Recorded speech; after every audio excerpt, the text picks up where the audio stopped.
Hello. তো আজকে আমরা কিছু প্রবলেম সলভ করব, ঠিক আছে, রেশিও অ্যান্ড প্রপোর্শনের চ্যাপ্টারের ওপর। তো আমি কয়েকটা প্রবলেম অলরেডি সলভ করে রেখেছি ইউটিউবে, পারলে দেখিয়ে নিতে পারিস। এখন যেটা করবো সেটা হচ্ছে কোয়েশ্চেন নাম্বার 5। কোয়েশ্চেন নাম্বার 5-এ বলছে 3a is equals to 2b is equals to 5c। বলেছে এটা যদি হয় তাহলে এ রেশিও বি রেশিও সি এর ভ্যালু কী হবে।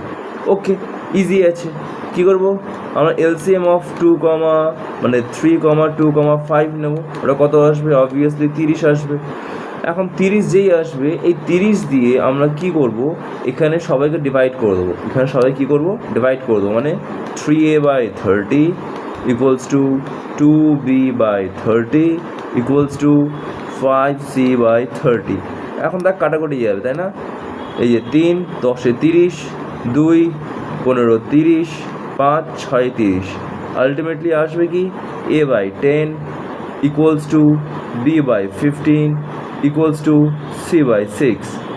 এবার এখান থেকে A ratio B ratio C equal to আসবে 10/15/6।